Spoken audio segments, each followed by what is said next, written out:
podcast. It's happy hour. So, of course, we're talking about beverages today. Jans Stoelken is the founder of Ceremony Botanical Brewing, a recently launched independent beverage brand based in Austin, Texas. Heritage, Stoelken grew up in Germany, where he developed a deep appreciation for the cultural significance of heritage beer. He's also been influenced by Japan while traveling there in 2024, where he encountered a matcha beer at the Kyoto Brewing Company. This sparked the idea botanicals could serve as a primary foundation for a new category of brewing rather than just be used as a flavoring additive. The concept, he returned to Austin to develop botanical brewing, a category that treats botanicals as the architecture of the drink. This involves building the entire recipe, balance, aroma, and structure around the natural character of this specific plant. The current venture is Ceremony Botanical Brewing, launched and made its public debut in April 4th, 2026. So pretty hot off the presses with less than a month of launch. So we're excited to see how launch has kicked off. And he's got a residency at High Sign Brewing in East Austin, just in time for South by Southwest. Collaborations, Stoelken partners with High Sign owner Mark Felipe and master brewer Kevin DeCoud to bring his botanical recipes to life. And the initial offerings and first release will include a matcha botanical pilsner and a hibiscus botanical ale. And the mission is Stoelken's goal to create intentional drinks for a new generation of social drinkers who are seeking fresh flavors and ingredients with cultural roots. Jens, thanks so much for coming on, man. Excited to jam with you. Thanks for having me. Appreciate it. Yeah, let's go. Yes. So maybe kick it off. And, we got a lot of young listeners who fancy themselves as entrepreneurs. And I know you've done a lot of things before you got into the brewing space. So why don't you tell me a little bit about where you grew up? What did you study? And what did you do before you decided to get into this venture?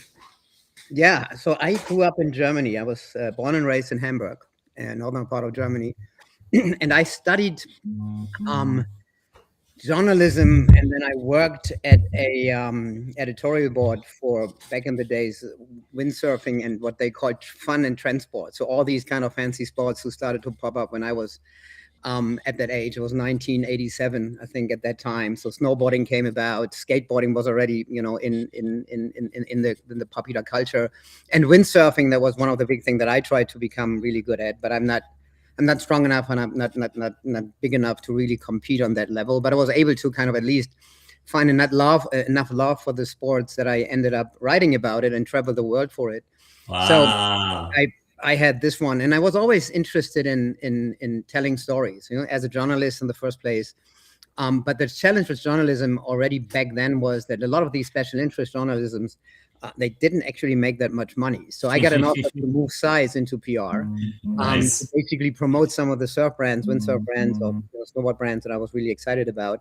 So I moved around in this one, and that turned into an early version of creating content in that area, right? And mostly about sports, extreme sports or fun and trend sports.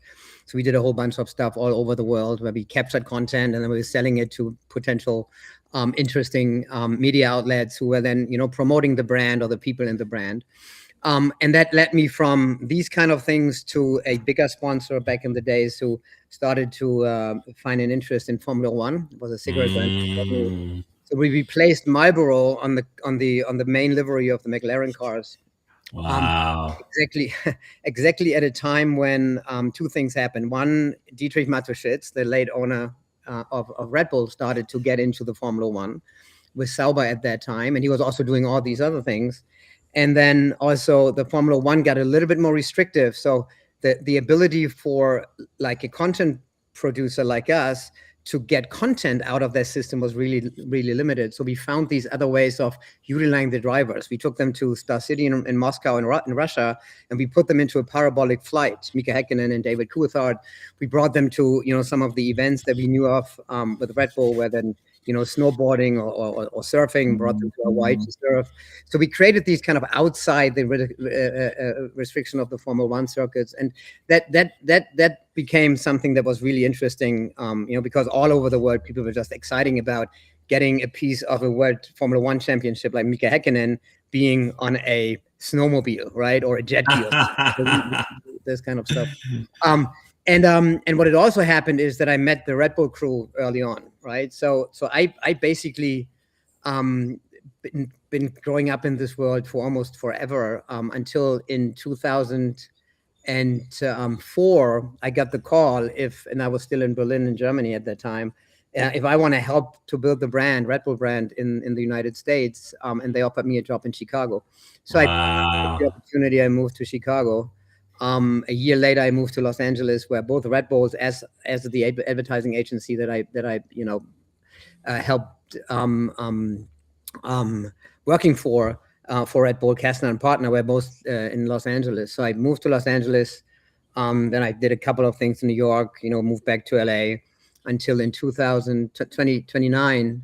I started building my own agency with a couple of partners. There are many you might have heard. Of course, yeah. This was back in the days. And because we had a long relationship with Red Bull and we understood this world, there was always this kind of beverage interest, in our group. And that has never really changed. I was always really excited about what a beverage can do, both in terms of the intrinsics that it could supply, as well as just the brand, right? Having that easy identifier by just holding a can and be associated with a whole new world, like the Red Bull world that gives you wings, was really compelling. And then quick forward, even when I started this new venture, and we can obviously go a little bit more into this, but I was reminded of Matuschitz, who went to Thailand to basically try to fight jet lag, and he found this elixir. It was more like an elixir at that time that was called Red Bull in Thai. No way. It turned into a huge market, as we all know. But back in the day, it was very local, and it wasn't really at all a brand that had any kind of opportunity to scale up. But he made it this way. So there was a little bit of that kind of remembering that story that I heard many, many times during my Red Bull times that came back when I found out about Ceremony and the botanical brews.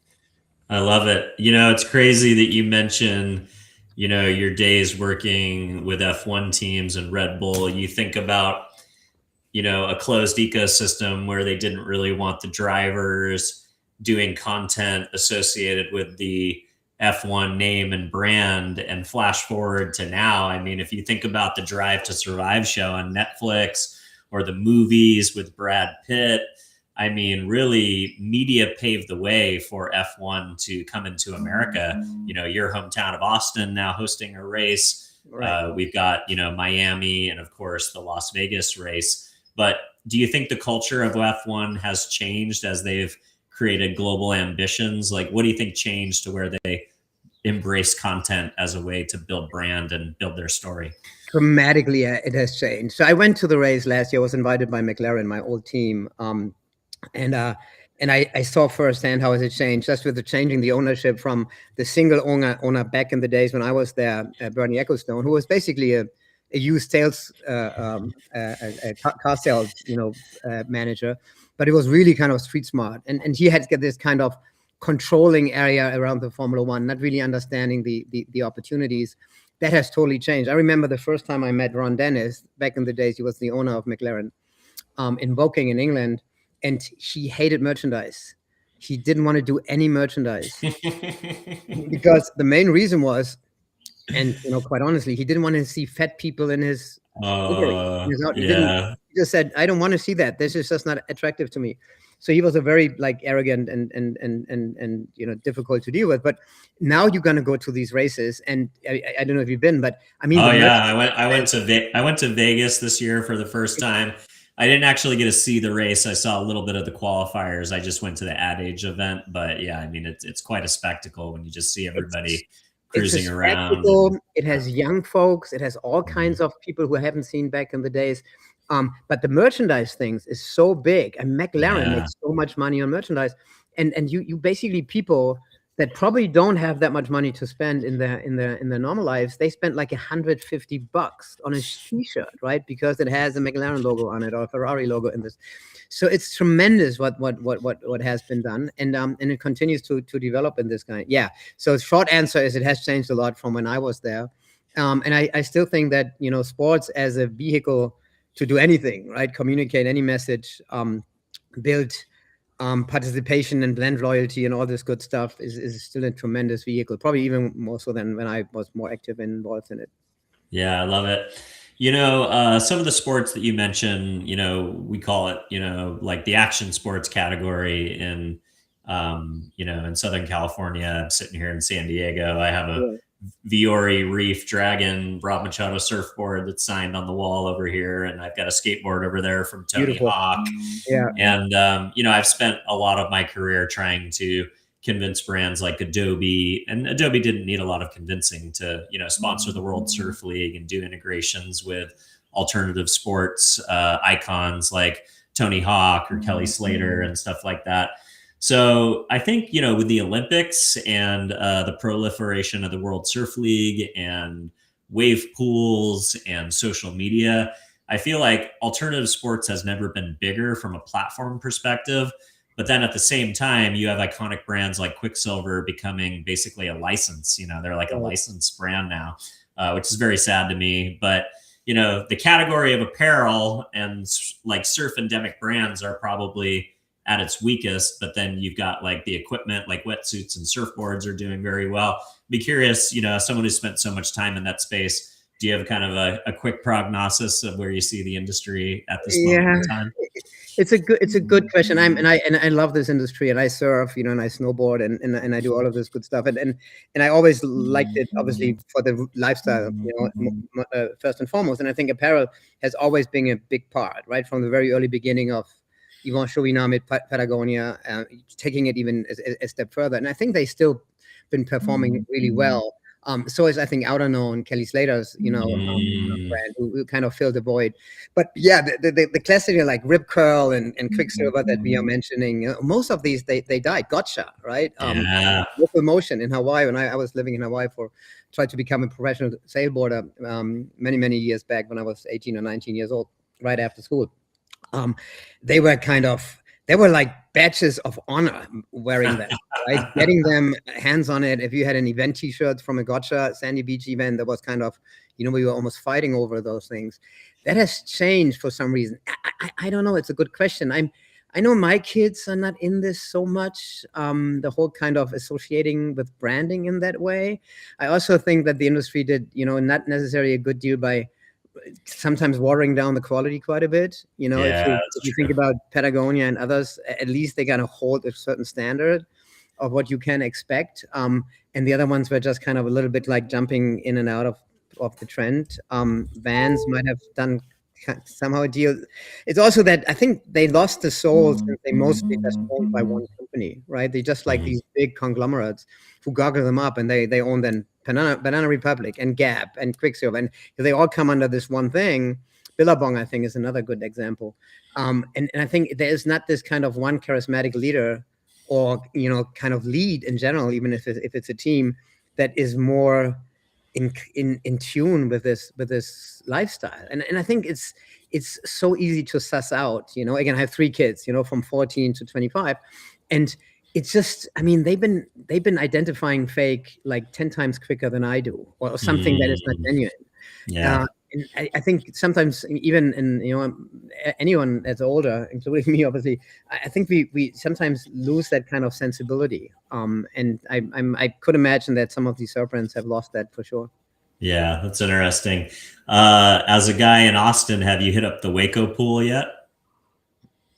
I surfed the Waco pool. Yes. Yeah. What do you think? What do you think? It's fun. I worked with a group, but they didn't kind of pull the best. What they could, it was like a beginner thing. So we did a bunch of longboarding. It was part of an organization that I'm part of called EO, 100% organization. Oh yeah, I know EO. Yeah, that's great. And we went up there. But I know that Christian Jacobson, one of my partners at the agency, he went up there with a small group. I think there were 5 guys. They booked it for 2 hours, like exclusively, and they could basically do whatever. They got like all those kind of rolls in and barrels with the sun. That I think it could be really awesome. Yeah, I think all these things are tremendous for the sports, and they open up just as you just said. And Austin is not known for anything like this. I have to drive like 3.5 hours to get somehow a wave in Galveston or somewhere in the Rock area. but that's not really. That's more like what I know from the North Sea in Germany. It's not really, interesting for surfers. And these wave pools been so, yeah, predictable, and I think they are amazing. Yeah, it's a little too far just to hop on, right? Waco is it's also a 4 hour drive or 5 hour. Yeah, it's definitely a commitment. So I rented Waco for a day and a half, Mm, and my last agency was AOR for the Team USA. So okay. we brought all of the pros from the USA Surf team with us, and then we brought 10 brands and we brought 10 influencers that were interested in surfing. So if you ever go there, there are 2 cold plunges in Palapa 15, I think. Those Okay. are the cold plunges that I brought in, and I installed Oh, them that day. And the facility loved them so much they just left them in the oh, Palapas. that's lovely. That's So awesome. Good, yeah, good move. yeah, it was a good time. And like you said, surfing with the pros, I mean, they're ripping it at the highest level. So Yeah. they had it on the heavy settings for us for sure. So basically we would let the pros do one session, and then me and the agency guys would bring the brands and the creators in for the next session. And by like the 8th hour, all the influencers were tired, all the brands were tired. I was out there with my one partner in the agency and his 16-year-old son. I think I got 28 waves in 1 hour. Yeah, I know. I've never been so sore and so beat in my entire life, but That's it what was pretty Christian said. I don't know. I might have gotten in maybe 10, if the fun. most. It was really a slow burn. Um, but yeah, he said if you've been like 5 guys, you have this for 2 hours, and you have permanently, you just got to in and out, in and out, in and out. I mean, this is the perfect training ground, and yeah, it does need a different kind of stamina, right? That you would even find in the ocean. But I think that's the exciting part too. The one thing that I sometimes have people saying is that, yeah, but it's not the ocean. I don't think it's supposed to be the ocean, right? I mean, No. I think there's no comparison. It's just like, there's certain things you do indoors and certain things you do outdoors. And I would, yeah, climbing indoors is probably not as much as cool as, doing free wall climbing in Yosemite, but it still serves a purpose, and it still can be amazing fun, right? Yeah, totally. And the wave pools don't behave like normal waves. I got to surf the Slater pool because I helped broker the Adobe sponsorship of the World Surf League, and they let me surf on the sponsor day. And if you get too high on it, it sucks you right out. If you drop in too deep too fast, it kind of dead ends and like you just fizzle out. So it has its own physics, but I think if you go into it not having an expectation that it's going to behave like the ocean, and I think it does 2 other things. From a production environment, you don't have to wait for the weather. You can Right. mount up your cameras, you can mount up your drones, and like it's very helpful for televising or live streaming an event. But I think the other thing that it may do is I hope that it democratizes the sport. I hope that we will find inner city kids from Chicago in 10 years that are professional surfers on the tour because they've been ripping some local wave like in, middle America or like just outside of downtown Chicago or, some of these other places. And the one thing I will say, the biggest waves I've ever surfed were 9 feet in Port A in the Gulf of Mexico. It was Hurricane Cristobal. Oh, wow. So if Yeah, you get down there for a hurricane, and you'll do that's a just one fine. one of a kind. Yeah, no, I agree with you. I think there's a little bit like this kind of, when you've been in jiu-jitsu, Brazilian jiu-jitsu, there's a kind of universe for the gi part, and then there's a universe with no gi. And I think it really opened up when BJJ became the no gi sport. And I think that's a Yeah. little bit what the wave pools do for surfing, right? Because it takes it into the mainstream, as you said, in a way that otherwise couldn't. And I'm sure that in Chicago or in somewhere in the middle, in the heartland, there have been amazing talents. And if they've been exposed to that kind of ability, they would become amazing surfers. Yeah, I love it. All right. Well, let's get into Ceremony Botanical Brewing. Yeah. So, we talked a little bit about your trip to Japan in 2024. Japan's on my bucket list. My daughter really wants to visit Japan. I don't know. Have you ever heard the story of CV Shoes from Santa Barbara? No. CVs are like if Oh, Vans met a CVs. Yeah, CVs. Yeah, CVs. actually, I have a Yeah. pair. I have a Oh, pair right here. beautiful. Yeah. Okay. So, same story. The founder was a guy from Santa Barbara. He was traveling in Japan. He went to a vintage store. He opened up a cabinet and he's like, "What is this brand?" And they were brand new. They were still in the box. they had gone, they had, no longer made them. They became basically a dead brand that nobody remembered. And he found these in a vintage store in Japan, brought them back to America, looked up the copyright, got the copyright, and basically started making CVs again. So that's another kind of Japanese discovery brand. But I would just be curious a little bit bring us back to 2024. Why were you traveling in Japan, and tell us about some of the inspiration that started kind of formulating in your head around this idea. Absolutely. Yeah. I was also kind of, not dragged, that's wrong, but I was drawn into the idea to revisit. I was in Japan. Let me start there. I was in Japan with the Formula One for a couple of years. Oh, nice. It was before it was open. It was really, you couldn't really read anything, and we were obviously very sheltered with the Formula One circus, with drivers driving from and to Suzuka. I spent time in Osaka and Nagano at that time. And I felt it kind of a little bit like if you watch a Blade Runner or Black Rain, if you remember, really cold and uninviting. I didn't really capture the culture. I wasn't open for it. But then, over the years, I became a little bit more open, and some martial arts stuff that I did, and looking into some of the philosophies of Buddhism and Ikigai, and all these things that started to resonate with me a little bit. Anyways, my family and I, my youngest son, my wife and I said, let's go to Tokyo. Let's check it out. People say it's amazing. So we booked the trip, Tokyo and Kyoto, basically just to give, for my family has never been there, for me, a second chance, and just be open to this culture that's obviously clearly different than what we've been exposed to in the West. And it was so awesome. It blew my mind how lovely this culture is, and how cool it is, from the no tipping policies and the friendliness, and it was just outstandingly mind changing. It was I think if you can go with your daughter, go with your daughter. It will change your life. I have no doubt about it. Wow. So, and then with this kind of emotional high, we had this Airbnb in Kyoto, and we were visiting some of the shrines and the attractions, and I ran into this poster. It was a big poster in front of a little restaurant, and it showed the beautiful green beverage.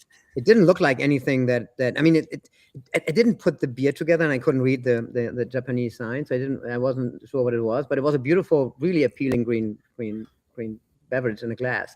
So I went into the store, and I ordered one of these drinks, and it turned out it's a beer, right? They mix matcha in the beer. She did it. The lady who did it just like right there, and I was drinking it, and I went like, wow, that blows my mind, because I like matcha.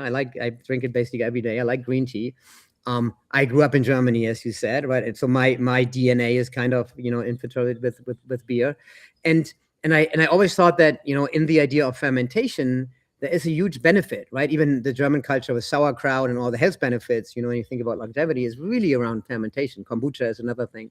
So I kind of started thinking and said, wow, this could be an interesting combination, right? In itself, just for health reasons. And they are both, botanicals and beer, one of the oldest beverage that anyone can imagine, right? They've always been used to have people gather. So I was really blown away. And then I did a little bit of a research, if that already exists, if there've been more of this. And I found there's a brewery in Kyoto, actually I have it here. That's a matcha beer. That's the wow. van. And I said, oh wow, someone had already the idea. That is good. And it's also kind of, maybe not good, because maybe I'm too late. But I started drinking this, and they for some weird reason, the beer base on this one is IPA. So it's a very strong base, and it kind of, for my taste, overrules the matcha. I mean, it does take the bitterness of the matcha away, but it doesn't have a balanced flavor. So I thought, oh wow, that is not really something that I would really think you can Westernize. And then I also thought, it can't be just a local product. So I did a little bit more research, but it's actually a seasonal product. They don't even produce it all year long. They only do it in the harvest season of the tea. And so it's a very niche thing. And that's when it clicked, what I mentioned earlier with Matuschitz, who said, you know what, maybe there's something to it where it's not a single off. I mean, any brewery in the world can do a matcha beer, right? I mean, they did it. Why wouldn't Paulaner or Budweiser or anybody else, perhaps, why would they just come up and do it if they think it's cool? They have a botanical that's kind of hip with the young crowd, especially, the new generation. They probably would do it. And I said, I got to be something more to it. So that brought me to Botanical Brews. And I said, you know what? I love moringa. I love blue algae. I love pea butterfly. So I have all these kind of botanicals that I drink teas, or I kind of mix it into some of my smoothies. What if I find a brewer that is interested in mixing these different ingredients into one, and not as a flavor addition, but really as basically eye to eye, right? Like two ingredients that come together and have the same kind of ability. And then we see you have the Pilsner, you have the ale, you have the rice lager, what's amazing actually with the matcha. And that's what I found with High Sign. So I took the idea. I had a little bit of money from a friend of mine who believed in the idea too, here in Austin. And I took it to Mark and Kevin, and they went like, wow, this is awesome. Let's do this. So that's what we do. We are going to launch it actually next week. Next Saturday is the first time that this is exposed. I just got let's go. The latest, let me see. I have my phone here somewhere. I can show you a picture. I just got the latest picture of the, let me see if I can share this with you. Come here. Is that visible? So this is. Oh yeah, that looks beautiful. This is the hibiscus. Wow, that's amazing. It comes in these glasses, and interestingly enough, the one thing that was striking that I didn't expect is when we started as an agency owner. I've been really well versed in trying to find trademarks or names that are not taken, and I would have bet you that Ceremony is taken. Right? Yeah, why wouldn't you take that? It's a beautiful name. And again, going back to the ritual of ceremony, it's kind of whole thing that we're always preaching in participation and marketing, bring people together, especially in the social content, right? Do it in a way that is kind of potentially more meaningful, more intentional, but it wasn't. So I secured the trademark of Ceremony. Our tagline is brewed intentionally. It was also available. So someone must have really slept for a while. It's that white space every once in a while. You find something, you're like, how is this not taken? How has no one done this? It truly is. And there's this kismet moment that sometimes happens. And I don't know if you ever read Matthew McConaughey's book, Greenlight. I want to. I've heard him do many podcasts on it. It's on my list. Do read it, or even better, have him read it to you, right, in an audio book, because he's really good in reading it. But it's basically this thing where I went so far. So this is now from starting the idea, develop the product, Flavor House in Brooklyn, and then talking to friends and getting some money, and it takes a while to get it to a place where you can really have that botanical brewing down. But there was really little red lights. There was a little time where I thought I should launch it in Los Angeles with some of the folks that I still know, because I have more contacts actually still in Los Angeles than in Austin. But Austin is such a great place. People are, they consider themselves weird. I don't know if Austin is really weird, but I think it's a little bit more like the heart of the heartland, or the this part of the country, and they are really open to new ideas. So I'm really glad that I found High Sign to do it with. And the Ceremony thing, as I said, it was surprising that it was available, but we're obviously now leaning into this, not necessarily as a formal idea of, okay, let's borrow from the tea ceremony. That would be a little cheap, but basically saying, it's ceremony to us is the act of making a social moment more intentionally. And that's what you need, right? What you could imagine, I would not promote the idea of people drinking too much. If you drink too much of alcohol, it's not good anyways. But if you add like matcha into this, or some of the other botanicals, they have a different quality to it, right? And a different relevance. So you might just want to have it, one or two, if for the matcha, for example, or the moringa for that matter, it could be that, you just want to get it a little bit of a kick, a little bit of, something that doesn't put you to sleep immediately. You might be good with a matcha beer, right? Because it does. It's like drinking coffee stout or something like that, right? Or correct. Exactly, right? Or a Red Bull and vodka. but exactly. But then again, you go into artificial, right? You go into kind of, these are all kind of artificially creates these Red Bull beverages, and beer obviously isn't, right? Beer is the act of brewing is a very good one. And I know that beer has a bad rap, and the latest studies say, the minimum amount of alcohol is already not good for you. I'm not really buying into this, because if you go into longevity in the blue zones, these guys drink sake in Japan, and the Mediterranean diet is red wine, and other things. And so I'm not really too much of this one, but what I also know is, and I think that's where this hopefully fits into the lifestyle of the new generation of consumers, if you will, or people who want to have something else. It's more in the way that people want to drink, right? Yeah. It's got to be a little bit more functional, in the way, a little bit more intentional.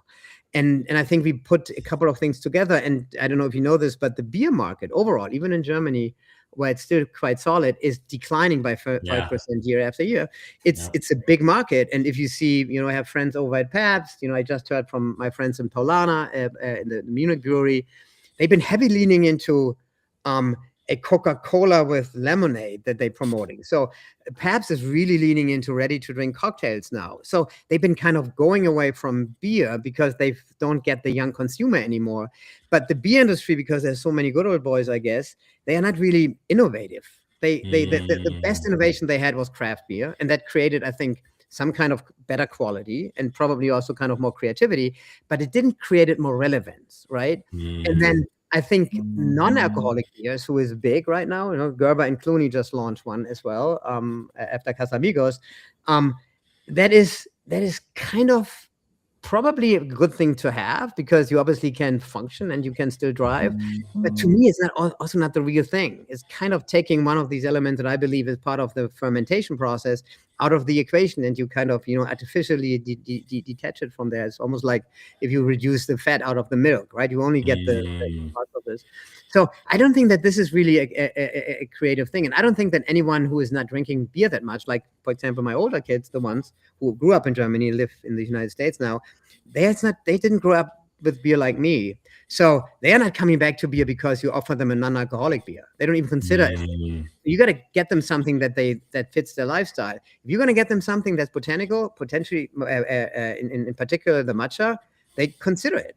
And if they like it, they probably stick to it. So I think it's a little bit like filling the pipeline of lost potential consumers and making more interesting. That hopefully helps this kind of beer industry in this subcategory to get a potential new chance. So that's what I hope for. Who knows? Yeah. Well, look, I think the reality is, I think the new kind of thinking behind things is everything in moderation, right? Like, you want to have, consumption habits that are healthy and responsible, whether that's, legalization of marijuana, or whether that's, alcohol, or whatever, whatever your vice happens to be. I think people are really just moving to, healthy lifestyles and longevity and things to promote health. And if you can kind of get, 2 in 1, like, get your botanical kick and your, your beer experience, because alcohol does create that social lubrication experience. That's a pretty interesting thing. I spent some time talking to some matcha brands when I was doing some work for the Big Bear Film Festival, actually, last year, to try and get some matcha brands up to the mountain for a snowboard film, or, action sports film festival that we were having on the mountain. And this matcha company in Los Angeles that's very old and has been in it forever, since before the craze, if you will. They told me that there are matcha shortages because there's so much demand for matcha, whether it's for coffees or food.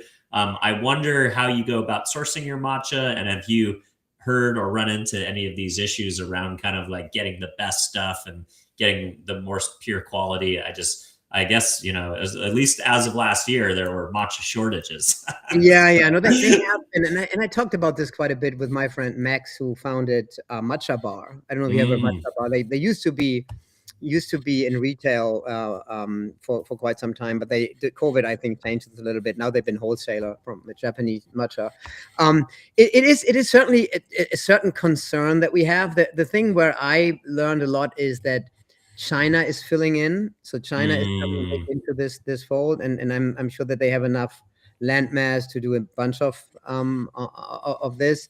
It will be seen if it has the same quality. I think the good thing for us, and we've been still tinkering around, as you can imagine, in the very beginning. We tried some with ceremonial grade and then culinary grade and all of this good stuff. The good thing is the way that we balance these two main ingredients, beer and the botanical, we've been able to kind of eliminate some of the bitterness that might be more kind of, prone to a culinary matcha than a ceremony matcha. The benefits actually that you have in terms of, some of the intrinsic, they are basically the same, right? It's more like the flavor profile. So if you have a beer, then you're not so much kind of tied to the pureness of the matcha performing as a taste in itself, right? Because it does partner up in some ways. So we've been trying to figure this one out. Obviously, we try to strive for the highest quality. Obviously, we try to strive we call ourselves Ceremony. We should have ceremony grade matcha, right? I think this is also just a marketing thing that we want to live up to. But if there is a real kind of challenge with any of the supply chains, I think we have a little bit of a flexibility, and we will see. I mean, right now, our, as you can imagine, our quantities are really low. It's a proof of concept that we do here.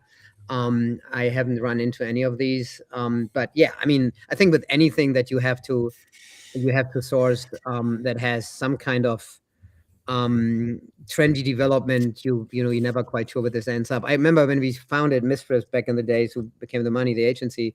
Our first client was Mike Curbin, Vita Coco, and we created the first campaign with him, and we were kind of really heavy leaning into Brazil, because that's why he took it, and that's why he developed the idea, right? It was a trip with his partner in Brazil that he came back with a coconut water idea, and I was so adamant and said, hey, you really got it, that's an awesome lifestyle. And we created these kind of almost like the Red Bull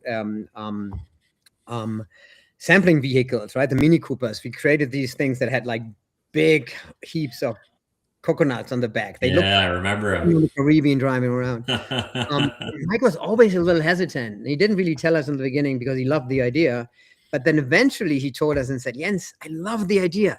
The problem is I might need to source the coconuts not from Brazil, but from someone in Asia, because there is not enough supply, especially if, Zico, his competitor at that time, or other people jump in.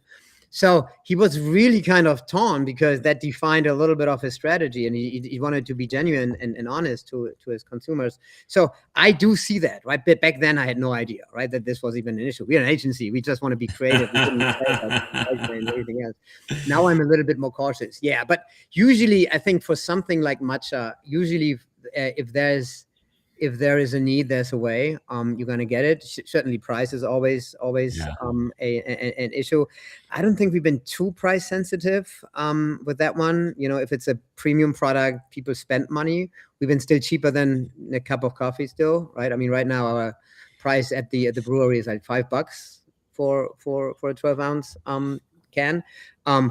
I think that's reasonable for on-premise. It goes down if you have a 6-packs in the off-premise that eventually, we will hit. So I think there's still a little bit wiggle room with a little bit of an increase of the matcha cost. And then we will see. You're an entrepreneur. You got to solve the problems when they come, and there were plenty of problems to be solved. I bet. So tell me a little bit about the packaging. Are you doing just cans? Or are you going kegs and cans right out of the gate? Tell me about the packaging strategy. Cans first. We do some kegs for High Sign, so they do a bar tab. What I really love, and I remember this, there was a thing with Red Bull back in the days. They called it the perfect serve, and it was a little bit, I think, because out of necessity, and then also they had the challenge with the size of the can. You might see this still. You might remember a Red Bull can never really kind of is fully, loaded into a Red Bull vodka. There's always a little bit left. So there's a waste, or you take that into the positive, and that's what Red Bull called the perfect serve. You always, when you put the glass down, put the can next to it. And what it does psychologically is that if someone is at the bar and sees the can, the likelihood of that person ordering this too is really high, way higher than you would. Almost like this kind of reminder. And you might have seen this. How often do I go into a bar and go like, what shall I drink? And then I look around, try to find some indication of what inspires me. And obviously the Red Bull can is beautiful and very, very, popping. So people do this. So there's a clear evidence of doing this. So what I was hoping is, by having these special glasses that I shared with you earlier, I don't have one here now. That's okay. It's kind of a double-sided, tea glass, a little bigger with a thing. If we could at least have some of the accounts that we've been servicing kind of use those glasses, and then it doesn't fit the whole 12 ounce, and then you put the can to the glass, you see there's a combination between the liquid and then the can, because the other thing that these botanicals all have in common, almost all of them, they have amazing colors. I mean, again, coming back to the initial thing that I saw, this green beverage on that poster in Kyoto made me have the whole idea. Yeah, you're like, what's going on? Is it St. Patrick's Day? Correct. You have this is I shared with you the picture. That's bright red. If you do blue algae, especially if I go to San Diego or to Seattle or Los Angeles, anything that has like ocean, ingredients like blue algae, you have a beautiful blue color, right? It looks like the blue of the ocean. And if you have that in a glass, that it's an immediately go like, what is this guy drinking, right? This is really interesting. And then if you put the can next to it, you understand it. So there is a little bit of hope. I know it's more difficult, and we bought these glasses quite a bunch, and it's great for the launch and for this one account that at Highsign that we have right now, because they've been obviously partner in crime here. But convince another account to use your glasses for your beverage. It's really hard. And then you have to also, are they dishwasher proof, right? Or do they break? And these are really bad when they break, because these double walled ones, they're really nasty. You don't want to have any of those break. So there's a lot of reality check that we have to check in. But again, there's a little bit of that naivete, I think, that it's still with me, that I'm not really want to get rid of, and that it's just at least try it, right? Do creative things and figure it out. Right, it might not work, but at least try it, and be probably gonna get you can always been pushed back to the ground, but I rather try to fly a little bit higher, and then you maybe not going down this way. I mean, look at Liquid Death, Mike Cesario, who used to be actually a copywriter at the agency. I heard. And I mean, who would have thought that this kind of audacious idea is taking off as it has. So I think this kind of creative agency thinking would still serve as well. Yeah, I love that. So talk to me about the launch strategy. So Austin to start. We will really roll this out slowly. It's I don't know if you know, but we launched before COVID with the agency another product. It was called Mixwell, and it wasn't back then. It was a soda for mixing, a wingman to the Palomas or the gin and tonics, and it went well. We went into kind of quick mode with Southern Glacier, the distributor, bringing us on. We were in bars in Vegas, in the Cosmopolitan, in the Wynn, and we really thought that we were making it. Everyone loved it. It was really awesome, especially the grapefruit soda that we had. But we couldn't support the accounts. We had like 500 targets in California, and we're bootstrapping it, and it kind of was impossible that people get to know us and take us off the shelf. So I'm really keenly aware that if you don't have the resources, manpower and financials, don't start to run too quickly. Build it slowly. I remember again Mike Kerben telling me the story that he in roller skates, took his product and drove from one kind of convenience store to another one in downtown Manhattan, just to kind of get a couple of accounts and slowly expand out of this. So we will really go slowly. East Austin. There's a distributor who potentially is interested in taking us on, who is associated with Highsign, who has, I think, 7 counties in Central Texas. That might be as far as we go. Really make sure that this works. It also depends on how quickly you're going to get the next round of funding, out of that kind of family and friends funding into the first round. To me, the weekend is a little bit of like proof of concept. It does prove to be very attractive. The PR is great, and people pick us up and everyone is excited. But that still doesn't say that the people that we hopefully can, address it to, been willing to try it. I mean, that's easy, but then willing to buy it, repeating buying it, and going somewhere to get it. So we will see. I think the strategy for 2026 is to basically be Austin, find a couple of other on-premise accounts that we have context with, really educate the bartenders, make sure that they can tell the story, make sure that potentially we can convince them of that perfect serve that I was referring to, and then see, there's a little bit of push and pull. I guess it would be great if you get some calls from, something that might be then taking you to the next level. Maybe H-E-B, right? The big retailer who's really keen on local products. They might have an interest. But they also Well, hey, Whole Foods is down the street too, right? Whole Foods is down the street. Yeah, they have changed because of the Amazon, Yeah. ownership now. I remember, but yeah, I mean, that's for example, that's a product that when we were in year one. Are you familiar with year one in South Oh America? yeah, big time. Yeah, So yeah. Mixville was there for a tiny little bit. But I mean, some stores like those, right? Really kind of things that where people go because they like to see new things. They want to see Yeah, it's like different things. bougie product discovery. It's a little bit bougie, and I agree with you, but it's also kind of, you have these influencers who've been then kind of Yeah, doing it, and I think the good thing is it has enough kind of intrinsic and extrinsic value, that people potentially want to be at least try it, right? It's not the new water that is like anything else. It's only marketing, right? I think it has something to it that is a little bit more substantial and quintessential. And let's see if my hypothesis is correct, that the next generation of social drinkers is not necessarily going back to the old ways of drinking beverages or beer for sure, but they are certainly interested in something that's more innovative and interesting. And if that kind of finds a little bit of traction, could be awesome. I love it. Tell me a little bit more about the process of adding the botanicals. Do you add them during the brewing process, or do you wait till you have finished beer and then do you blend it? We do it quite early on to make them really kind of synergetically come together, right? So that's what we always said. If it's only you brew the beer and then you add something to it, it's just a flavor that you add to it. So you got to make sure that these flavor components add together. For example, with the matcha, it's a very good example. The matcha has a couple of challenges. One, it's usually a little bitter, and that is a taste that I personally like, but most people don't. So you want to get the bitterness out of it, and you can do this in the production process, but you can also do it by finding a maybe more little sweeter beer base that is balancing this in some kind, like you do in any kind of kitchen and cooking, where you try to make the deficits go away and the benefits of the positive things more pop. That is one thing. The other thing with the matcha is there's almost always a little sediment, and you never get quite rid of this, right? It never fully dissolves.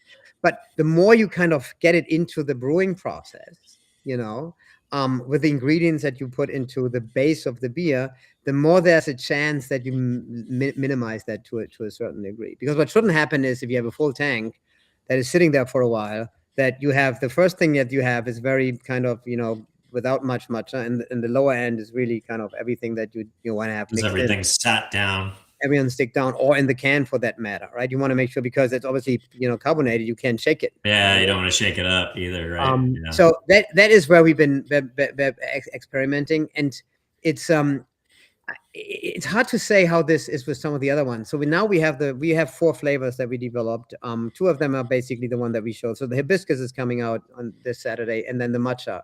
So we know that we can work with those. The pea butterfly has a beautiful purple color. It's a really cool product. It's probably not well known. That's why it's a little bit of an outlier.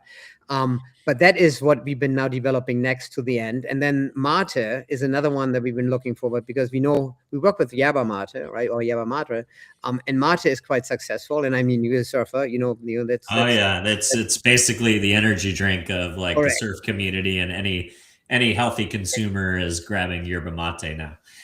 And Kevin, our head brewer, who comes from South America, so he grew up with mate. So that's his kind of his personal thing. So he wants to do a really good mate beer for us, and we don't know quite what the base will be, but that is one that we've been kind of okay. But yeah, when it comes to, as I said, you could do an ocean version of the blue algae, almost, some other of the things that you have. I mean, it's so rich when you think about it. If you go into all these kind of nitty gritties, then you find a lot of more. I think in the beginning, it's important that to make sure that you're going to get like the minimum groundswell and the minimum viable product and interest, find some of the botanicals that people have been aware of, right? Matcha, you don't have to explain it. You also don't, as an alcoholic beverage, I cannot tell you that this has a certain kind of intrinsic quality that does something to you, right? That is just not what you can do with alcohol.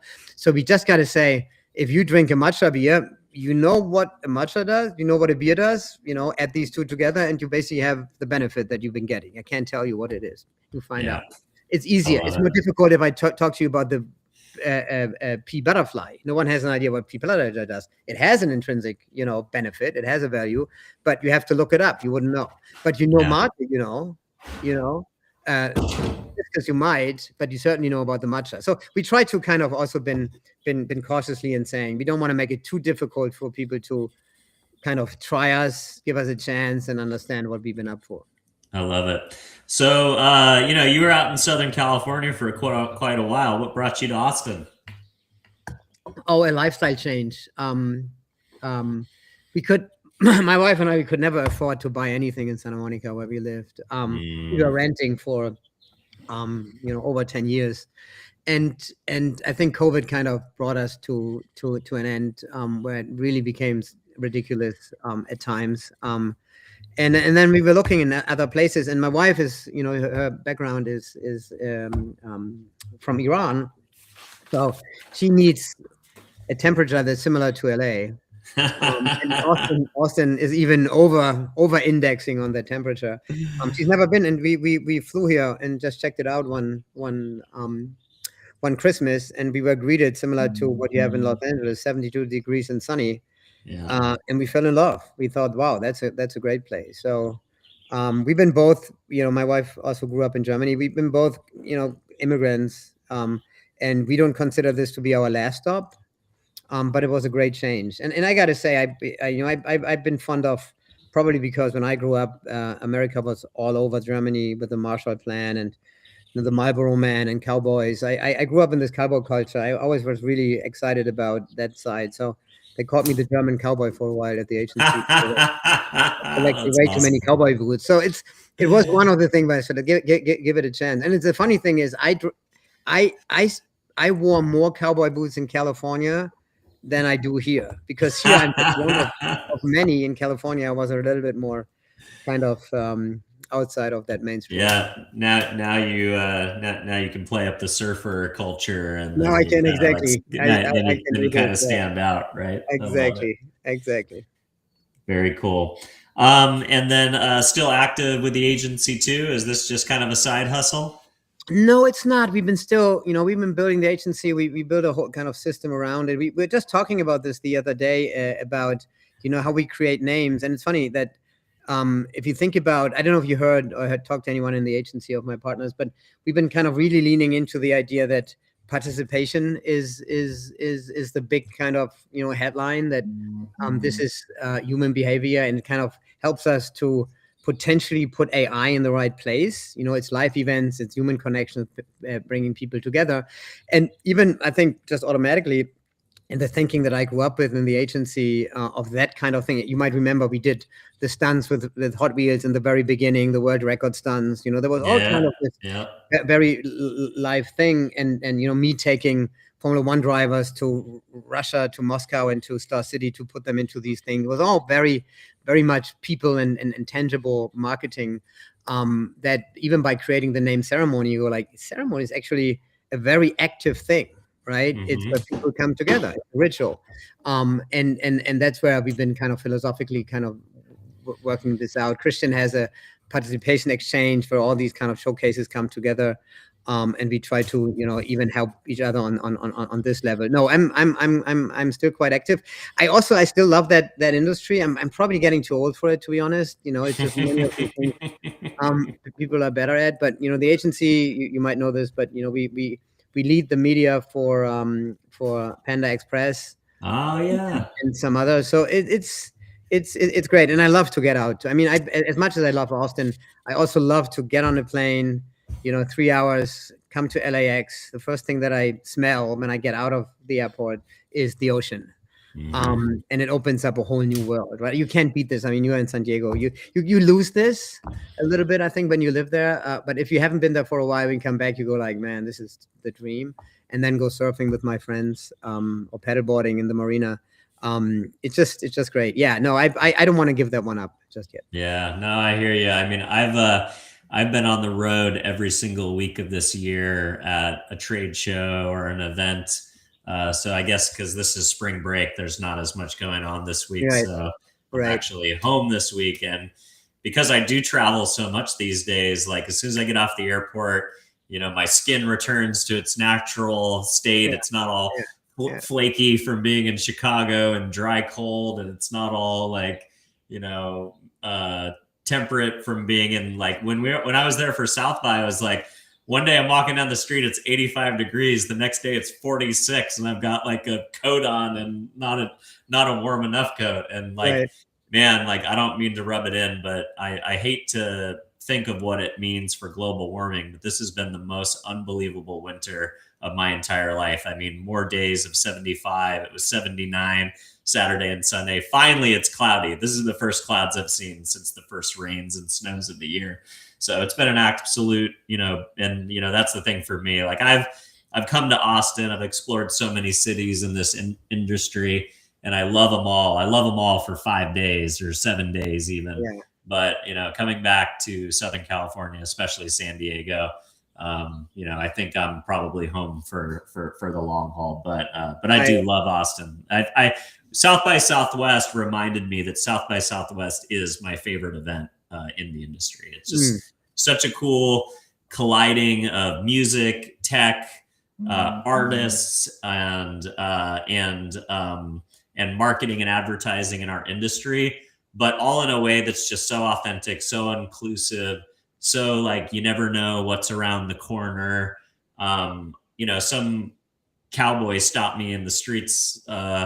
This guy named Schofield is his last name. He's got a botanical liquor company called Schofield's Flowers. But, we started riffing, and he's like friends with David Angelo and did David E. Kelly's graphic package for Mad Robot. And like, just like the stuff that happens when you're just walking around and you're just open in Austin. You're just open to whatever life is going to throw at you. And you're open to taking chances and doing things that are not on your schedule, but you just follow the vibe. And I just love Austin for that. I agree. And it's also still the perfect size. LA is just too big, right? I mean, San Diego would be smaller too, but LA is just too big. And there's so many things that I think been just kind of not appealing anymore. And Austin has the right size. I mean, the airport, for one, it's really still easy to get in and out of, right? You can park at the terminal, you walk over. It doesn't cost you an arm and a leg. It's still kind of a good size. It's going to change, though. I mean, this is the whole stretch certainly between here and San Antonio, Austin and San Antonio, but also going up Waco and then Dallas. This will look like San Diego and LA. It would be one big metropolis, right? Well, especially with Elon, bringing all his companies there, man. I mean, Elon, and then they build all, and you have hardly any water here. I mean, you have desalination opportunities eventually, but here I don't know where they get the water from. The ocean is like 4 hours away. It's I have a boat in Canyon Lake, not too far from here, that has I think it's half the level it was when I moved here 3 years ago. Oh my gosh, that's crazy. They pull it out like there's no tomorrow. Yeah, I mean, Texas is cool for some things, but they also it's way more kind of whatever the future holds, right? We just kind of fast and loose, exploit it as much as we can, and then we worry about if everyone is screwed. Yeah, crazy.